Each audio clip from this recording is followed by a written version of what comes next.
ready to go? Thank you very much. Very pleased to be here, and it's a great honor for me to introduce Jerry Brotton, whose work, History of the World in 12 Maps, has received really remarkable acclaim. And I just wanted to say that, you know, the history of the world is obviously a very well-worn topic, but it's very rare that you get an academic, a historian, who really can shed a new perspective on this very well-worn theme. And I think Jerry has done exactly that with his acclaimed and path-breaking book. So I look forward very much, I'm very proud to introduce him, and I look forward very much to his presentation. So thank you very much, Jerry. Thanks, Kwasi. Thank you. Writing a global history through maps and being in India, of course, is an amazing thing to do. So I want to thank Willie Dalrymple and the festival organizers for inviting me. It's an extraordinary opportunity to do this kind of work. But I start with a confession. My confession is I'm not a geographer. I teach literature and I work in history.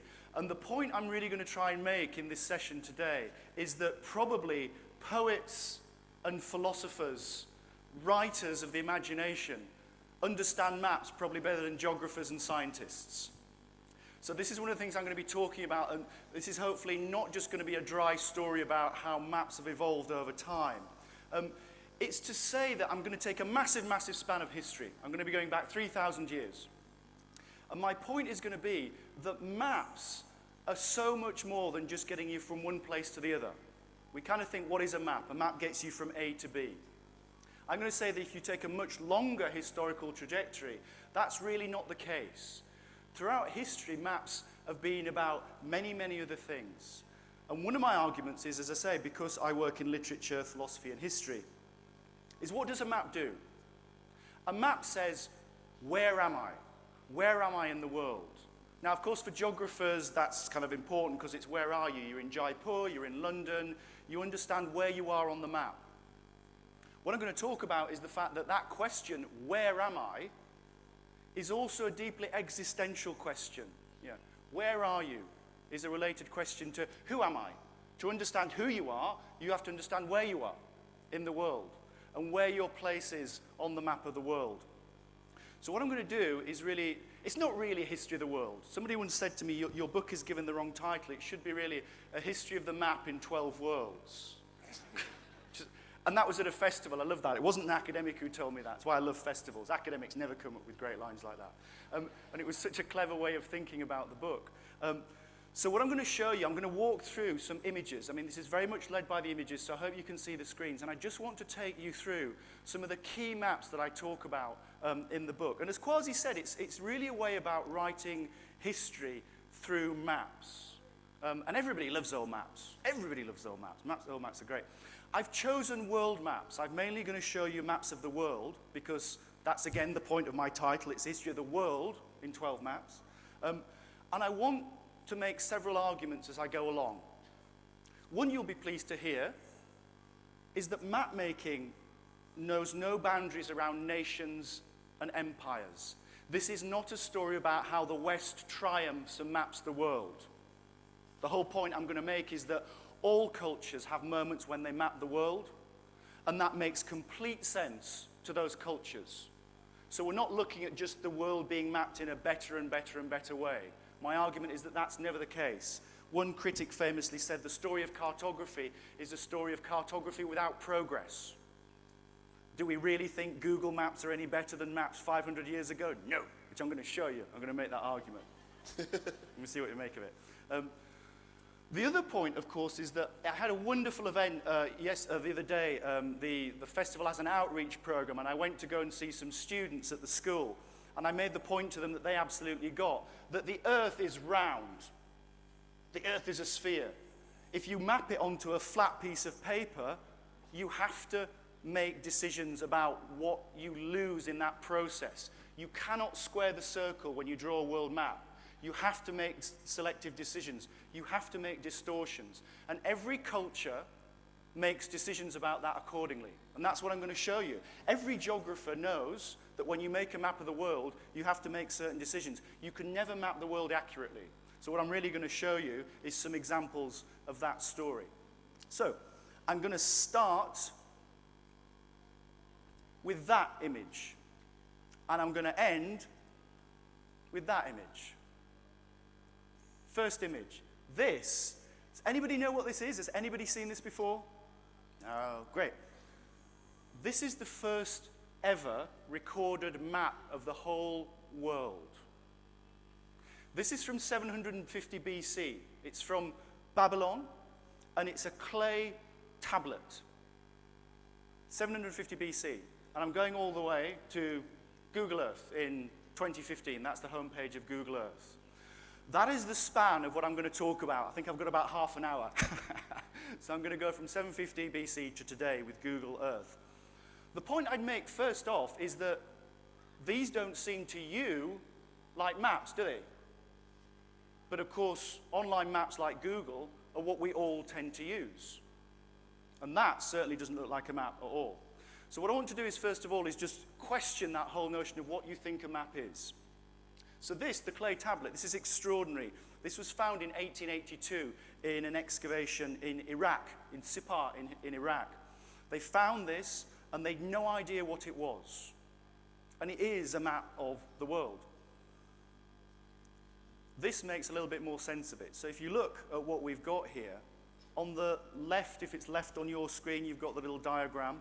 So this is a cuneiform tablet, cuneiform text at the top. The bit that's interesting, so I can't show you, but the bit that's interesting is in the middle. If you see the tablet on the right, there's a hole in the middle of it. And the hole is where the Babylonian map maker first makes his mark, and it's probably a him. I doubt that it was a woman making this map. Bang, starts the map. There's then a circle surrounding it, and then there's these strange triangles which come off, and some have been broken in the bottom right and left-hand corner. The very center of that map is Babylon. So this is a map which is basically looking at the world from above, looking down and saying, the center of the world is Babylon. And you can see that this starts to be a map because there are triangles, there are shapes, there are rectangles, there are squares.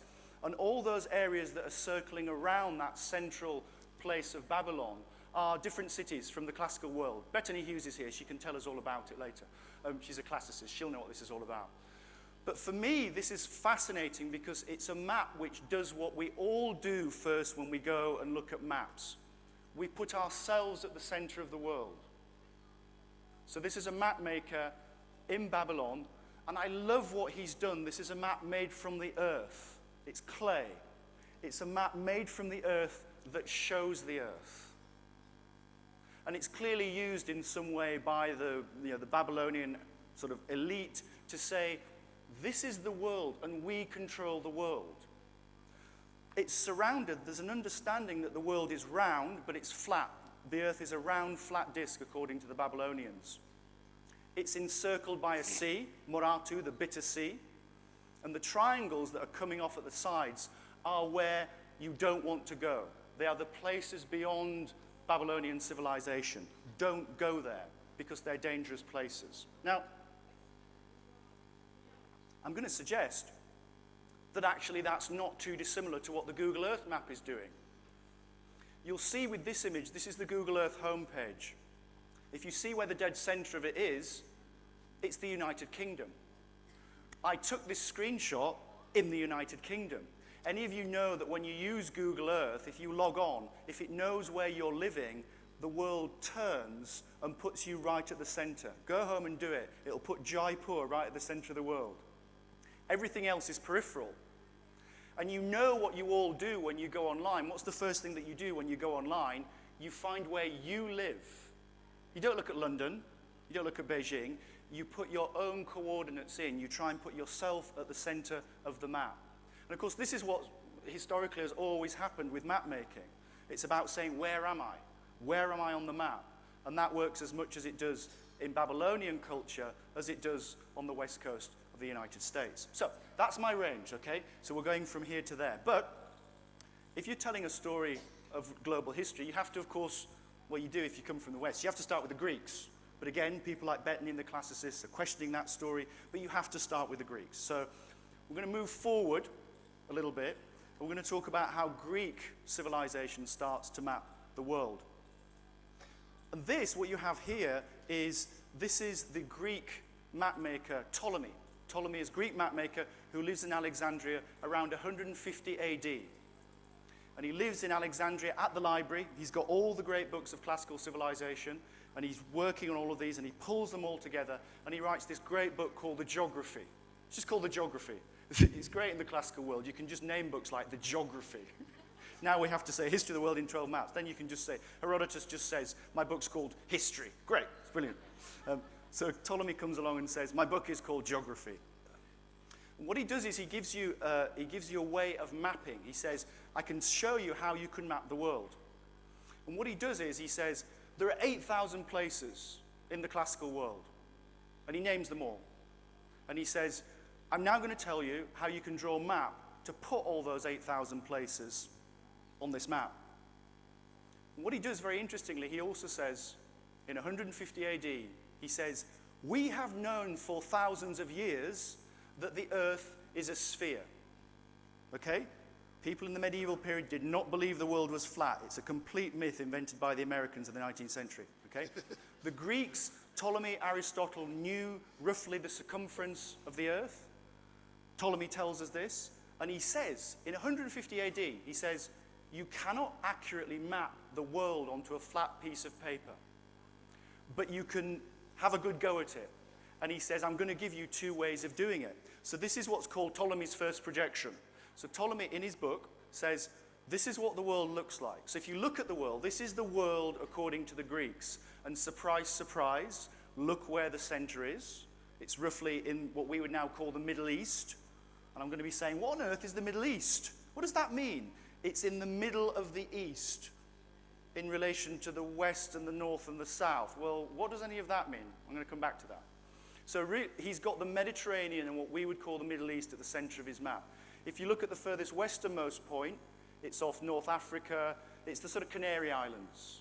I love the blob in the top left-hand corner is the United Kingdom. That's what the Greeks thought of it, being a bit squashed. The furthest easternmost point is Korea. But look at what happens to your own Indian Ocean. It's a big blue lake. It's like a car park. And look, North Africa goes all the way down through the Sahara, and then the land goes all the way around to North Korea. The North Koreans would be horrified at this map, I imagine. They saw that this was really what was going on. They were connected to East Africa.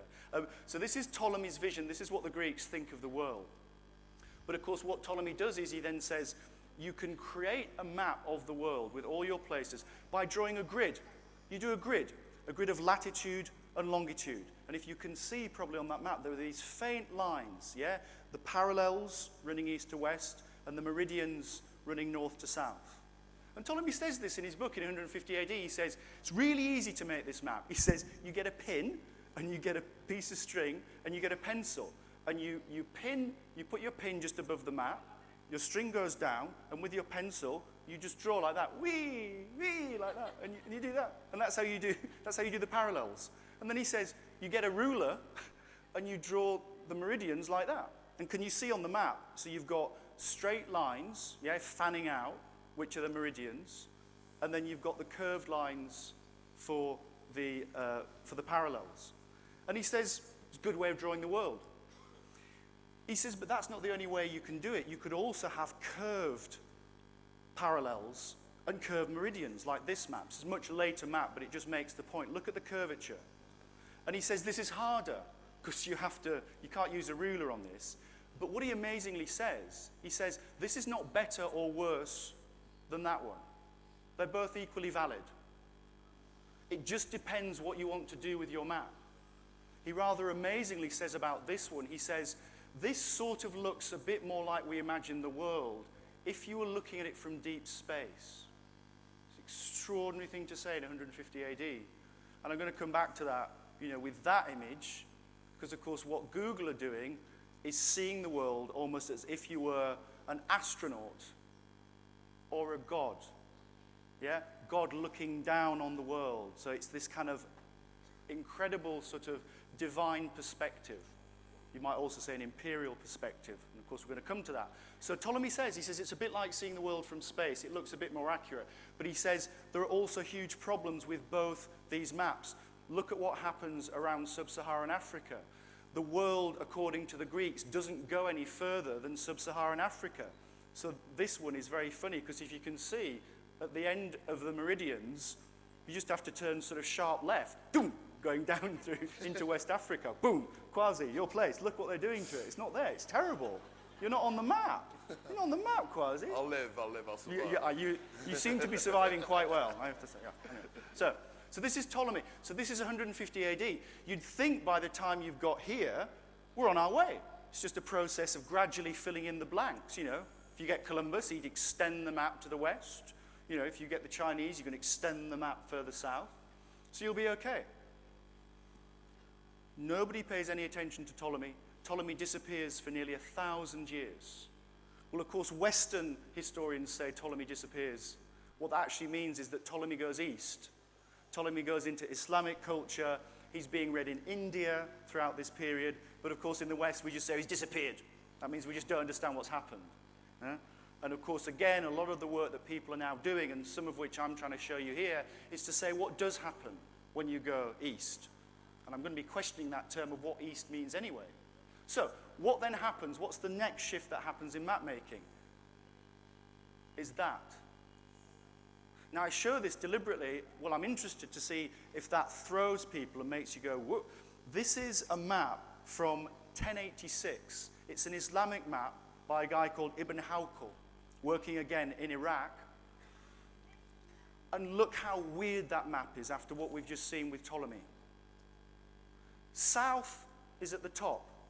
So if you look at that map, in the bottom right-hand corner, that strange sort of jigsaw piece, that's Europe, the Mediterranean. The blue line, which is curving round from the center round to the left, is the Nile.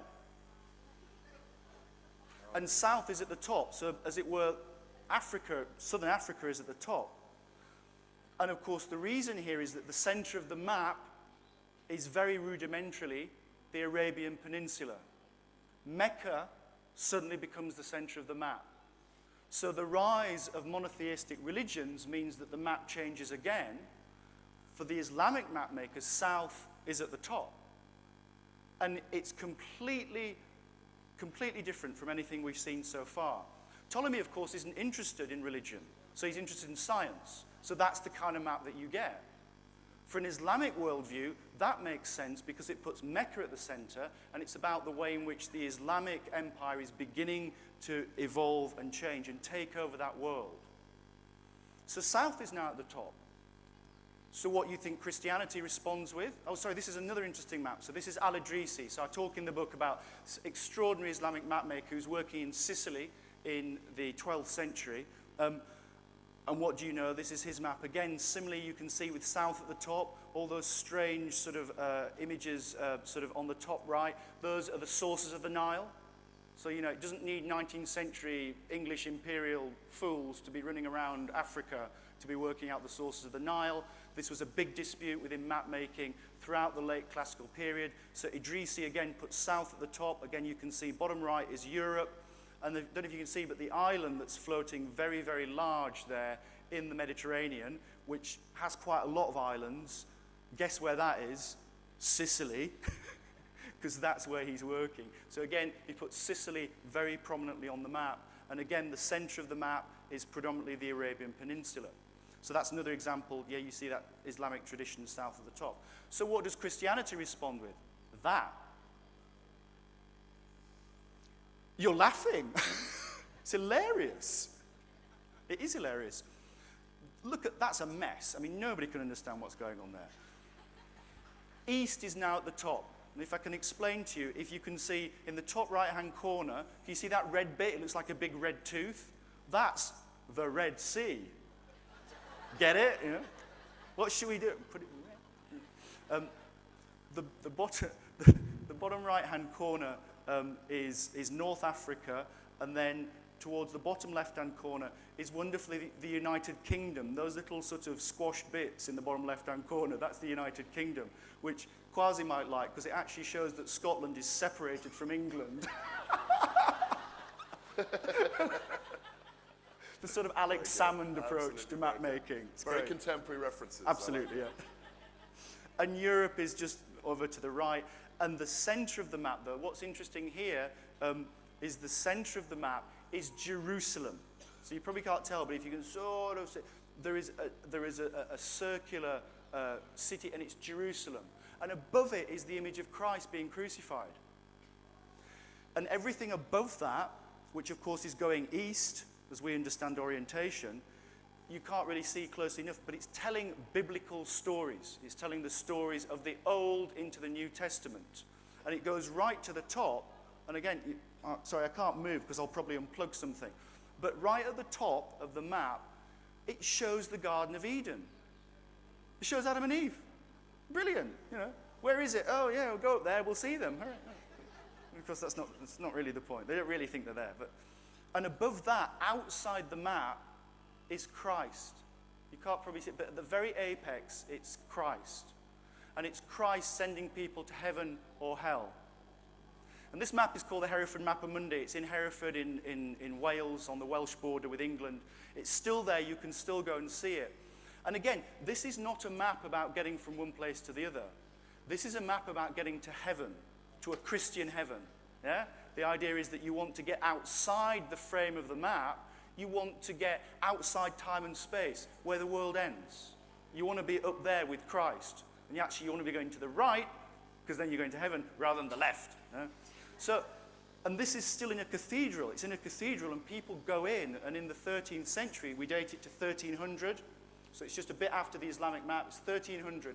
And so people are looking at it for moral, theological justification of their world. This is their world. Where am I? I'm on this world. I'm never going to leave Hereford. I'm not going to even travel probably to the Holy Land. But this is my world. And what I want to do, I think this is an amazing map, because what it's saying is we want this world to end. This is a sinful, sad world, and we want to destroy the world. The world has to end, and we want to get up towards Christ, where time and space and geography ends. It's gone. So that's my point about maps, are not just about getting you from one place to the other. They're doing many, many different things. So we've now had south at the top with the Islamic map. We've had east at the top with the Christian maps. And now this happens. This is a Korean map from 1402. It's called the Gangnedo map. And this, again, is very, very different. Weirdly, the orientation looks more familiar to us, certainly in the West, because north is at the top. What you can see in the center of the map is basically an enormous Ming China, right? All that middle bit, which is just completely absorbed India. I'm really sorry. India is not on the map. Kwasi's not on the earlier map. You're now not on this map. I mean, actually, Sri Lanka is probably just at the bottom there, if you can see, just to the right of the fold. Africa is there to the left. I'll say something about that in a minute. But this is a map, I think, fascinatingly. It's about Korea. It's about early imperial Korea being a client state of Ming China, and that the other great power on this map is Japan. So if you look, the center of the map is Ming China. In the top right-hand corner is North Korea. Again, probably the kind of map they'd love at the minute. Well, maybe not. It's not separated. But that top right-hand lobe is all of Korea. And Japan is off to the right. Look at the left-hand side. Look at Africa. But really interestingly, Africa portrayed in 1402, if you think that this is 1300, look at that. Look what the Koreans and the Chinese are understanding about the possibility in 1402, 80 years before the Portuguese get round the Cape of Good Hope, there is a circumnavigable southern Africa. And in the top left-hand corner is Europe. The Koreans are mapping Europe. And in the Korean transcriptions, there's actually a description, Alemannia, Germany. The Koreans are writing and mapping Germany in 1402, which I think is remarkable. Because if you think about this map, look at that image. Ptolemy's map, remember, ended in Korea. And this is, as it were, Korea saying, this is what the world looks like to us. And again, at the center of the world, of course, is Ming China. And just think about that. Look at the Ptolemy map. Look, Ptolemy ends in the far right with a sort of vague notion that there's something called China, possibly over to the right. And then without any knowledge of Greco-Roman tradition, that's what you get with the Korean and the Chinese tradition. The Chinese are mapping like this. This is a map of China. But again, look at the grid, what we call a graticule. This is a very, very accurate map of China. This is from 1136. The Europeans aren't doing this, and they've completely forgotten Ptolemy for another 400 years. It's the Chinese, actually, who are developing incredibly sophisticated mapping methods in a way that is just leaving the Europeans in the dust.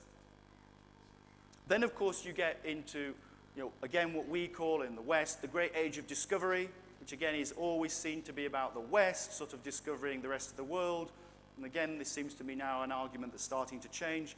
This is a wonderful object because, of course, it's a globe. It's not a map. This is a globe by a German guy called Martin Behaim.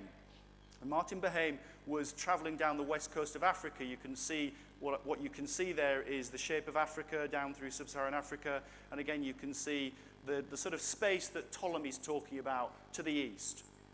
Behaim does this globe, in 1492. He does it in quite early 1492. And if you spin this map around, there's no Americas. What bad luck that 6 months later, Columbus comes back and says, there's a bit more around the corner. There's a bit more around the corner. And so precisely because of that, all the European map makers go, oh, good grief, what do we do with that then? And so they do this. And this is by a German map maker called Martin Waldseemüller. And this is a map from 1507. And this is famous because the US Library of Congress paid $10 million to buy this from a German aristocrat who had it basically in his attic and wanted to develop his estate. He wanted to build a golf course on his estate. So he sold probably the most precious map in the world to the US Library of Congress for $10 million. I haven't been to the golf course, but the map is probably a little bit more important. And what's important, the reason that the US Library of Congress paid so much money for this is that, again, if you see in the bottom left-hand corner, this weird sort of slither of cheese, it's weird, is the first representation of America being called America. And just in the bottom right-hand bit of that slither, kind of where you'd imagine sort of Argentina would be, America is given its first name. And so the US Library of Congress buy this because if you can go to the US Library of Congress, you can see them out, and they say, this is America's birth certificate. Which is terribly bad news for Native American Indians because apparently it seems that America starts in 1507 with a German map maker, thanks to some Italian discoverers. So, this has obviously caused some problem over the next few decades. If you look at the top of the map, there's one guy at the left and one guy at the right. The guy on the left looking down is Ptolemy. It's our old friend Ptolemy. And he's looking down over the old world, throughout Africa, Southeast Asia. And on the other side is Vespucci, Amerigo Vespucci, who's looking down into the New World. He's laying claim to his own place of discovery. As you all know, Columbus kind of thought he'd got to Japan or here. He couldn't believe that he'd got to some weird place that didn't seem to have any gold or spices. Desperately disappointed in America. So he pretended that he hadn't discovered a new continent. Vespucci comes along and says, no, this is an absolutely new continent, and we need to give it a new name. What can we call it? Oh, I know, let's call it America after me. Thus the name. So, again, the power of the map and the power of naming and putting yourself on the map. But look at what happens to the map. This is, again, using Ptolemy. He's still using Ptolemy, but he's had to add a whole Pacific and a whole new American continent. So you get this weird, it's like a sort of bulb shape, because he's stretching the limits. Think about that and look at the Ptolemy again. He's stretching that. Look, it's like the map's being warped and stretched out because he's got to try and fit in that frame all these new discoveries. And you can tell that that's happening because look at the Cape of Good Hope. It's actually broken the boundary of the map. And I suspect that the poor printer was sort of, making this. And somebody runs in and says, Herman, we've discovered the Cape of Good Hope. And he goes, oh, no. Oh, well, we have to do that.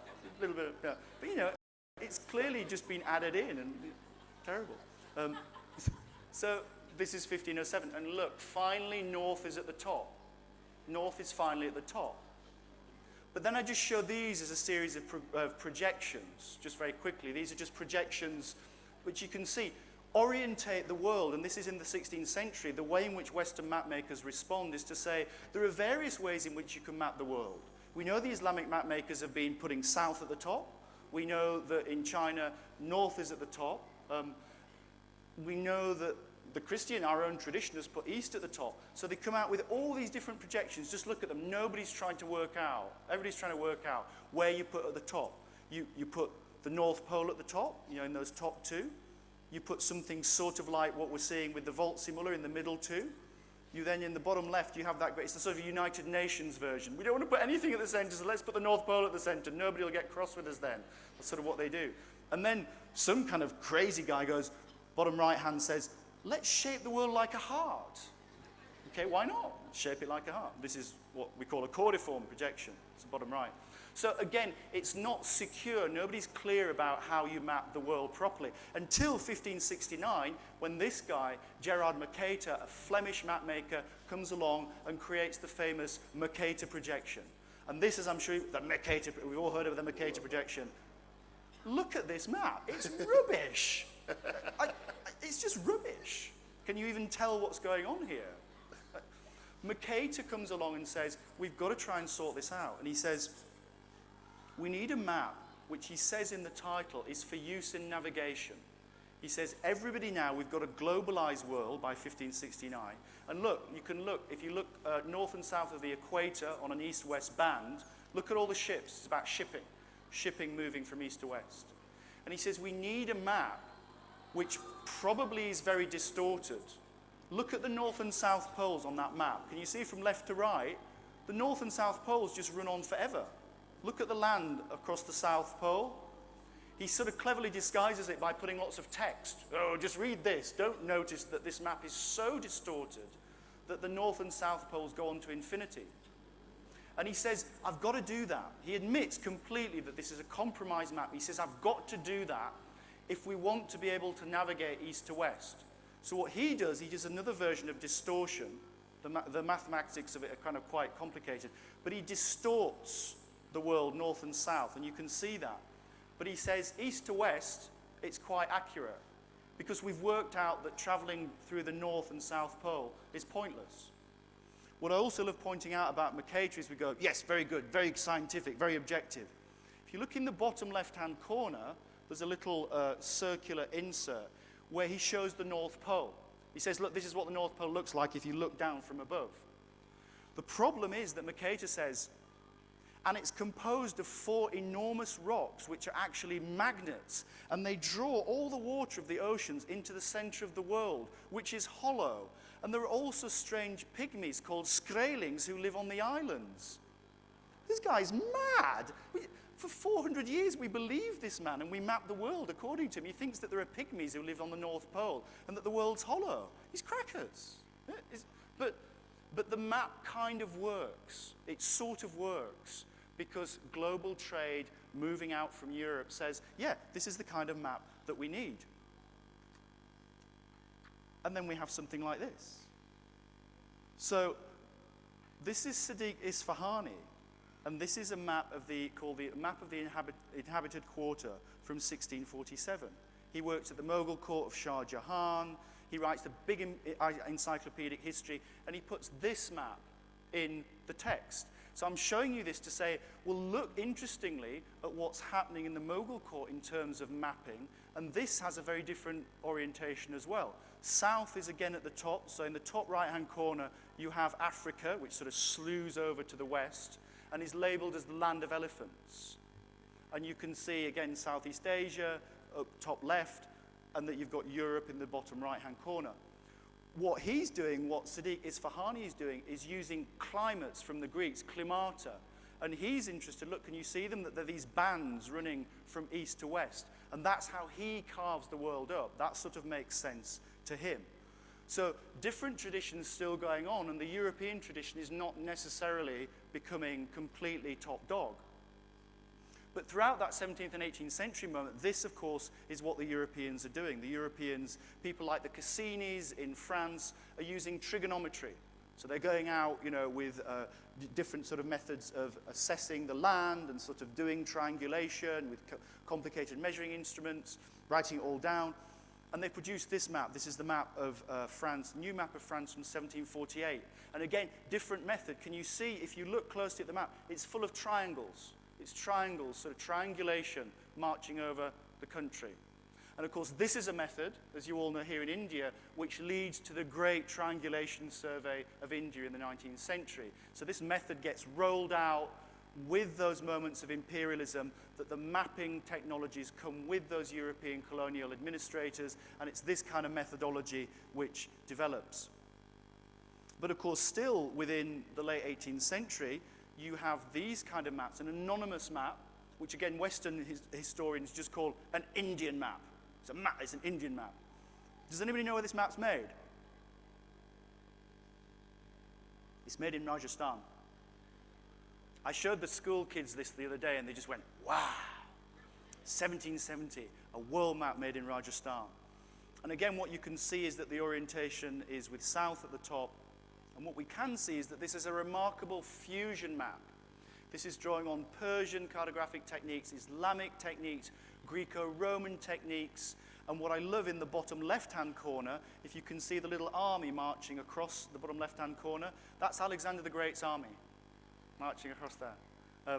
And again, you have Mecca, which is clearly signposted, and you have the Portuguese presence in the Indian Ocean running across the central band, those red caravels, which again starts to show you the way in which these cartographic histories are starting to collide with each other. Nothing really happens in the 18th and 19th century. It's not true. I just want to move on. So, the point is that that kind of technique that I showed you of mapping, that triangulation method, certainly in the West, is what predominates. And Mercator predominates. So for hundreds of years, everybody says Mercator is terribly Eurocentric and he puts Europe at the center of the map and he's an evil colonialist. Well, he's not really, because even I can tell that Europe's not at the center of that map. Right? But in 1973, another German historian comes along, this guy called Arno Peters. And Arno Peters says, okay, I have a different vision to Mercator. I'm going to crunch the data of the world in a different way. And Arno Peters was a German socialist. He was working in Berlin. And he said, I don't think that the Mercator map, because it gets so taken over by imperialism, he said, I don't think it's been fair to what, in the language of the 1970s, he calls the developing world. So he says, I believe in equality for all peoples. So he says, I'm going to produce another kind of map. And he says, mine, because I believe in equality, is called an equal area map. So he works out the surface area of all the countries, and he maps it accordingly. And look at that map, you get this really, really weird map, which of course you can still see is distorted, because look at the North and South Poles. But what he does is he gives prominence to what he calls the developing world. Look at Africa, look at South America, to some extent look at Southeast Asia. And his point is, look at what happens to Greenland in the top left-hand corner. If you remember with the Mercator, and you'll see this still if you open any atlas, Mercator has Greenland looking vast. Because, of course, the more north and south you go, the more the territory gets elongated and stretched. So Peters shrinks that, but he gives more prominence to the developing world. He says, I believe in equality, so we've got an equal area map. Everybody, all the cartographic community, threw absolute rocks at him. They said he's wrong, this is a stupid map, it's all inaccurate. And annoyingly, Peters actually said, no, it's completely accurate. The only reason I don't agree with Peters, because he put politics back into map making, the only reason I disagree with him is that he should have said, it's just another way of mapping the world. Just like the Mercator map is, this is a map for the 1970s, for the left talking about the developing world. That's what it does. This became the most adopted map in the world prior to maps going online. If any of you have seen The West Wing, there's a very, very funny episode of The West Wing where they try and get the US president to adopt the Peters Project map. It's a very, very funny piece. So this map was just another version of the world. It depends how you want to map the world. Mercator maps it in that way, and that works. and he admits that that's a compromise. And Peters offers that in 1973. Of course, then the next move, it seems to me, is online maps. And I'm not going to go into it. I just want to show you. I show you this map to say, one of the debates, of course, we now have is that maps are now ubiquitous. We all use maps online. And we particularly use Google and Apple Maps. And my concern is the way that this has now just become absorbed into commercial life. Maps are being used to sell you things. So I use this as an online map. And I'm using all that text on the margins of the map just to say, look at the way in which the map is being used. Geolocalization of selling points, point of delivery, platform for commercial access. I'm slightly worried. I don't lament the fact that the map has gone online. Maps, as I've shown you, maps go all the way back through stone, papyrus, paper, manuscripts, pixels, photographs. Maps will always survive. We're always going to have maps. We always need maps. So I don't want to lament and say, oh, paper maps. There's all these lovely old ladies in England when I give these talks. They go, do you mean my Ordnance Survey map is now no longer of use, young man? This is terrible, terrible. I love my old map. And I go, sorry, sweetheart. They're out. They're gone. It's terrible, terrible, terrible. The paper map is residual. It's dying out. It's going to go. But the problem is how it's going online and how we're using maps. And of course, Google are producing a vision of the world which is just as selective as any other. They still have to warp the world. They have to put a sphere onto a flat screen. Now it's just on a screen. And that has its own problems and distortions, which we can talk about afterwards, if you like. So I'm really disappointed by what we can do at the moment with online maps. And I'm sort of worried that now it's basically, nobody calls themselves a map maker or a geographer if you're online. They call themselves geospatial technologists. It's not as snappy as map maker, I feel. And maybe we're just at the infancy of online map making. But I just want to end by showing you, I suppose I've done a history of the world in 12 maps, but I might say that it's a history of the world in 12 and a half maps. I'm going to show you a map which hasn't been finished and which I'm working on at the moment. I work with an artist, a guy called Adam Lowe in Madrid. And he does three-dimensional digital facsimiles of enormous objects. So he's actually just made a three-dimensional, one-to-one scale facsimile model of the tomb of Tutankhamun. And it's completely, they took the archaeologists into it. It's right next to the Valley of the Kings. And they took all the archaeologists into it, blindfolded them, and they couldn't tell the difference. So he's able to make these huge, huge objects using digital data, using mapping data. So he and I have this plan to make the world. And we're proposing to do it in Venice using digital technology. And this is a shot. It hasn't been made. Where this is visualization. This is an island in Venice which has a disused football pitch in the middle of it. And when I talked about this one, somebody said, is there such a thing as a disused football pitch in Italy? Which I thought was quite funny. So it's a disused football pitch. And we're going to, on a scale of about 40 by 80 square meters, using digital technology, we're going to make a three-dimensional map of the world. So this is our response to Mercator, to Ptolemy, to Isfahani, yeah? And we say, okay, yeah, we want to make a map of the world. And we make it using three-dimensional surface relief, printing in 3D on a massive scale. And this is what the world would look like if you were up close to it. And just to explain what we're looking at, it's Brazil. So you're looking from Brazil up through the Atlantic. And we make it, but we don't put water in it. What does the world look like if you take the water out? What does your map of the world look like? It looks weird and spiky and strange.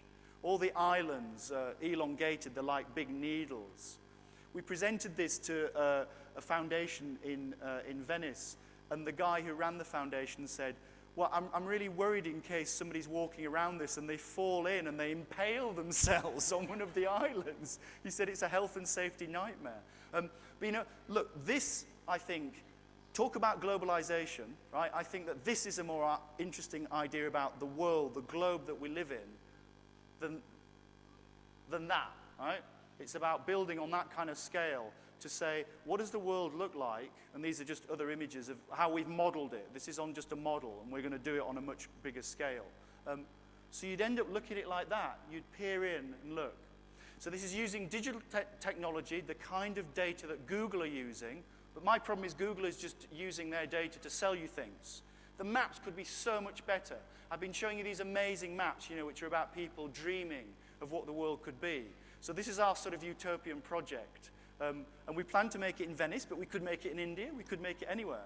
But I love the idea of doing it in Venice because we make it by using hundreds of thousands of pieces of timber.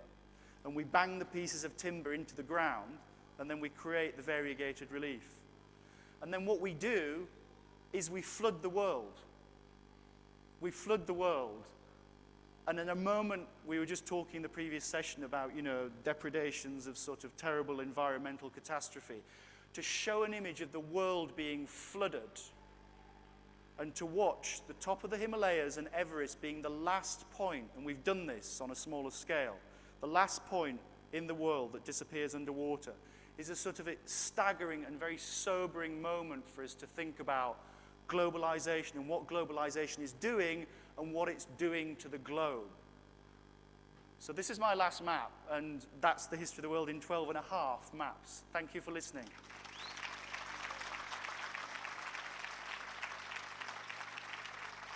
Good time? Yes. Thank you very much, Jerry. I just wanted to, we have time for questions. I just wanted to ask a quick question. Which is your favorite map of all the 12.5 maps? You can't say the one that you're making. Which of the one that others? I'm making? No, actually, it's one I didn't show. It's a early 16th century map of the Spice Islands. It's a map by a guy called Diego Ribeiro, and he's a Portuguese map maker who switches sides. He goes to work for the Spanish. And when Magellan goes around the globe, he maps Magellan's route. And Magellan, it's one of the interesting stories about the history of discovery. Magellan never means to circumnavigate the globe. It's a complete accident. He's trying to go via South America to get to the Moluccas, to get to the Spice Islands, because the Portuguese have got the eastern route. So the Spanish say, we'll pay you to go via South America, but then come back. Magellan goes and he gets killed on the way.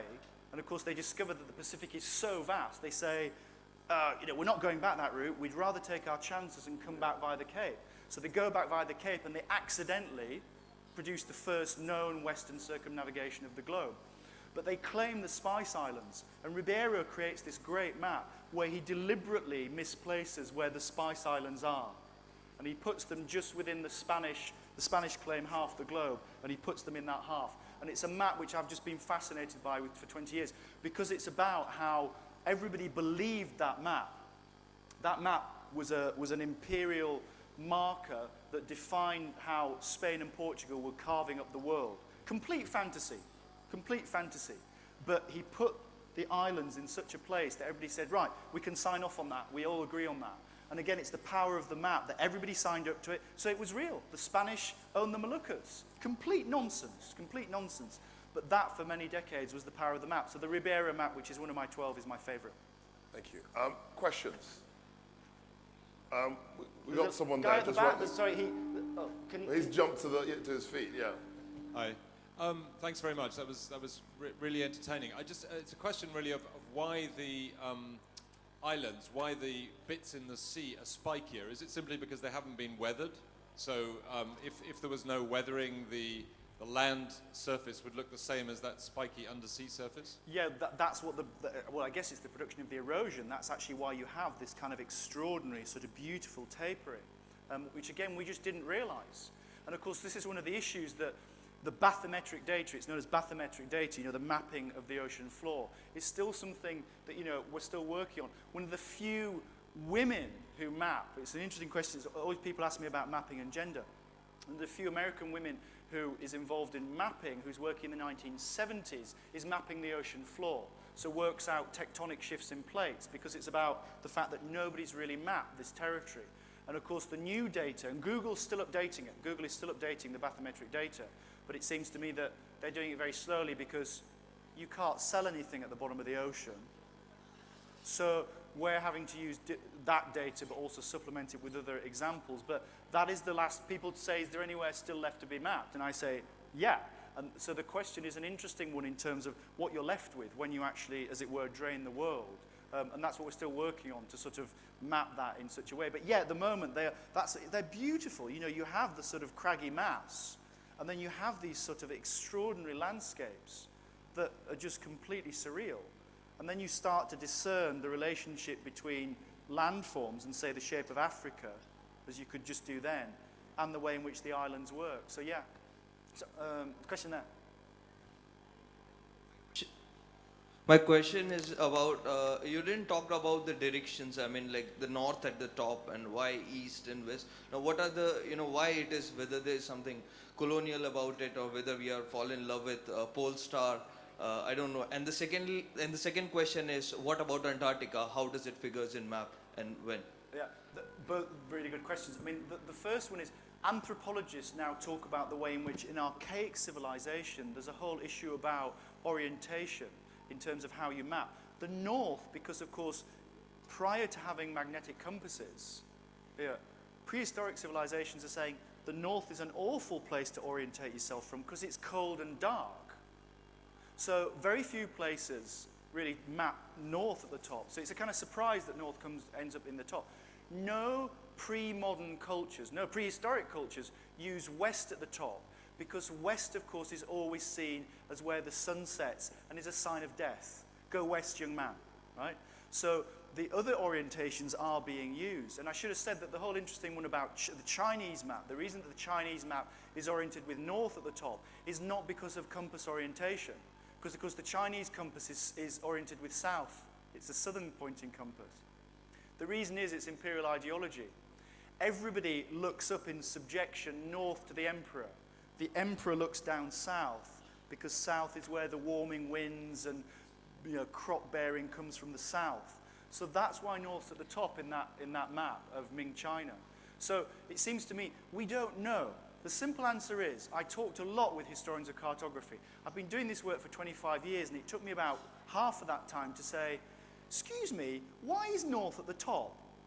And I love this, because I'm very disrespectful of my fellow academics. These people have been working on this subject for 50 years, and they all went, I don't know.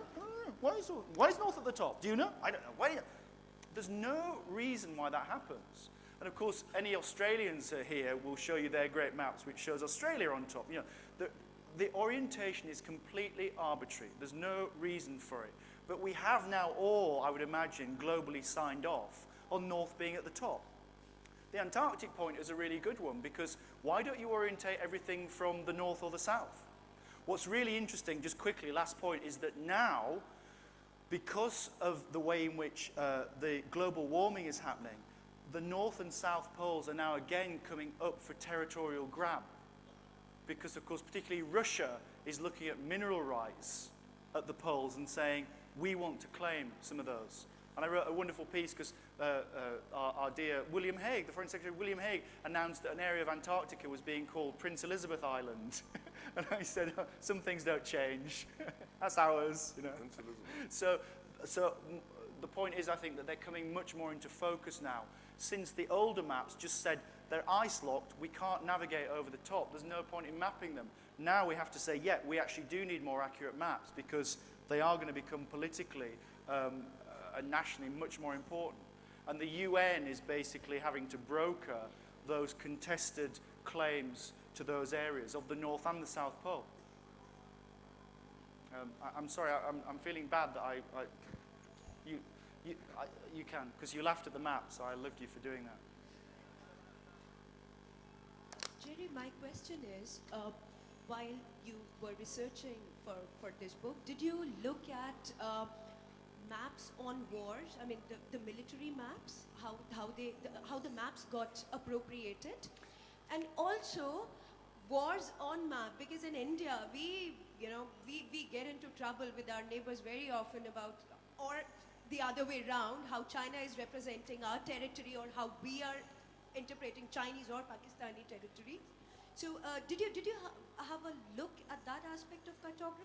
Yeah, I'll take it the other way around. I mean, the chapter on the Peters projection, I mean, I'm saying this very carefully now because, this one, I try and be fun about the stuff, but the political and the personal ramifications of this, of course, are deeply profound. So I started the chapter on Peters, not with Peters, but on the Radcliffe Award, okay? On an imperial map being drawn by an Englishman who had never been to Southeast Asia, drawing a line on a map And I don't need to begin to tell you the consequences of doing that, okay? But I noticed when I traveled in on the customs declaration, I was reading it on the plane, and of course it says, what you are not allowed to come into India if you have or you have not. And I looked at the back and it listed them.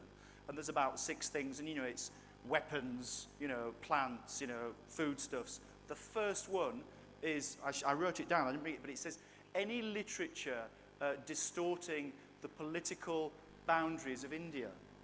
Okay?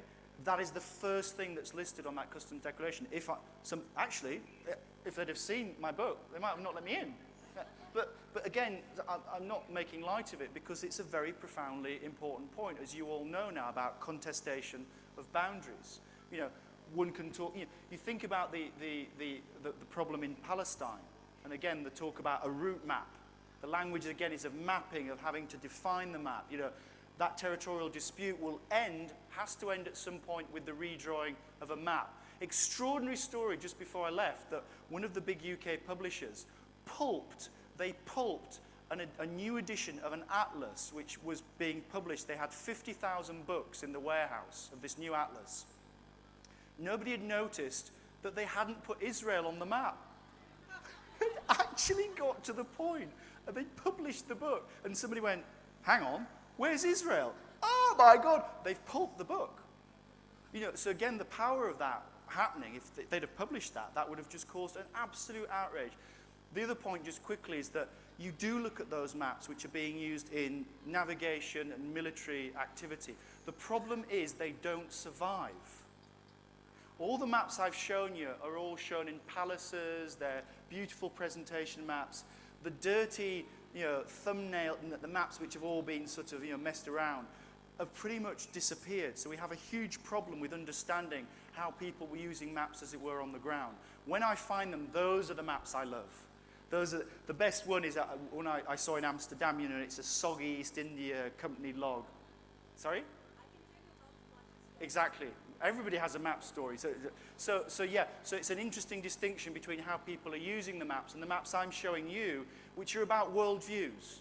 They're about people making them, saying, this is what the world looked like to us. It's not about them getting from one place to the other. You're several layers away from when people have been doing that and using the map like that.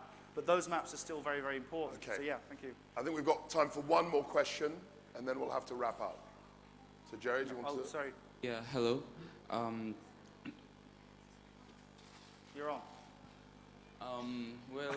Do you think that nationalism first came only when Cassini's made that national map and governments commissioned national maps so that people could visualize their nation, they could, on paper? Yeah, it's a great, I have a chapter which I use the Cassini map, and I say it is the development of mapping the nation state. So the Cassini develops that triangulation method throughout the late 17th and 18th century, and that begins a sort of global method of mapping nation states. And they map France, and it's all about, this is your country, and that's a new development.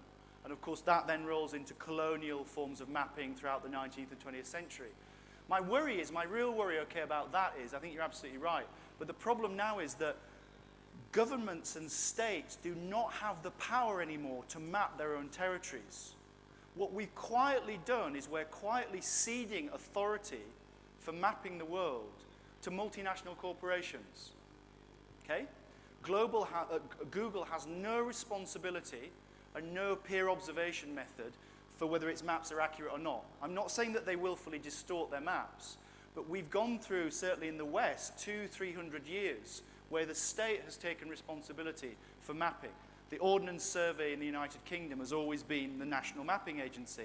It's gone. It's not going to stay. Kwasi might have a view on this, but Ordnance Survey is over. The paper map is over. But now governments do not have the scale of resources that Google does. Google has spent billions of dollars buying up commercially available satellite data to create the maps that you see. It's a phenomenal piece of technology. 10 petabytes of information, potential information, is stored on Google Earth and Google Maps to enable you to click on it, zoom down right from deep space down into this tent, into Jaipur. It's a phenomenal piece of kit. But it still concerns me that we're sleepwalking into a situation where there's no way of validating those maps because the nation state doesn't do it. Al Gore famously said this. Al Gore in 2002 said he had this vision. He said, I want a vision of a new way of digitally mapping the world. Now, the Gore-Clinton administration, nor any other US administration since, has had the will or the resources to enact that. Google and Apple and Microsoft can and will. So if there's one thing I ask you to do is be skeptical about the maps you use, because they all, like all the maps right back to the Babylonian map, they all pursue a certain agenda. And if you don't ideologically believe in Google, don't use their maps. Okay, I think we're going to leave it at that, on that deliciously skeptical From the note. Google tent. From the Google tent. Great, thank you very much. Thank you for listening. Thank you so much. Great. Thank you. It's a good presentation. Excellent, well done there. Very good. Thank you very much, Cherry Brotton and Kwasi Kwarteng, for this wonderful session on